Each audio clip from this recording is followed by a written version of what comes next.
Sir ছেড়ে দিন sir, এবার থেকে সত্যি বলছি পড়াশোনা করে আসবো, বিশ্বাস করুন স্যার। হতভাগা, 1 মাস ধরে তুই না করছিস পড়া, না করছিস স্কুল থেকে দেওয়া বাড়ির কাজ। আচ্ছা আপনি এবারে বিশ্বাস করুন। বিশ্বাস? 2 সপ্তাহ ধরে তুই একই বিশ্বাসের কথা বলে চলেছিস। স্যার আপনি তবুও বিশ্বাস করছেন না, আমি তো চেষ্টা করছি, বলুন না হলে কার দোষ? আমার ঠিকই তো। আমার কথা বলার দরকার আছে তোর বাড়ির লোকের সাথে। না স্যার ছেড়ে দিন না স্যার। দেখাচ্ছি মজা।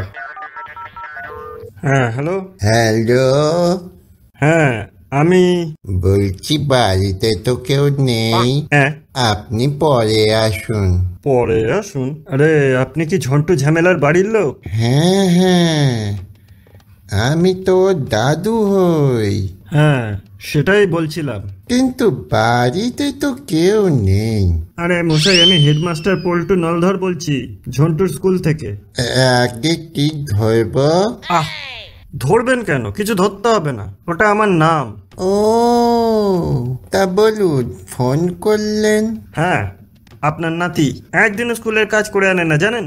হ্যাঁ, সে কি? ও বৌমা, এ কি বলছে দেখো। আরো শুনুন, স্কুলে কামাইয়ের পর কামাই, এত কামাই করলে কি শিখবে বলুন? না না, ঠিকই তো।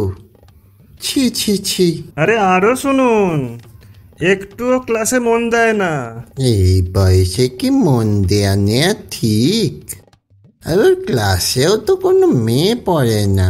হ্যাঁ, আরে পড়াশোনায় মন দেওয়ার কথা বলছি, প্রেম করতে বলিনি। ও, আরে তার উপর স্কুলে এসে মারপিট করে, কি শিখছে বলুন তো? না না, ছি ছি ছি। ও বৌমা, বলছি দেখো একে কি করবে। আরে কি তখন থেকে বৌমা বৌমা করে যাচ্ছেন? উনি কোথায়? ওনাকে ডাকুন, ওনাকেও তো কথাগুলো বলতে হবে।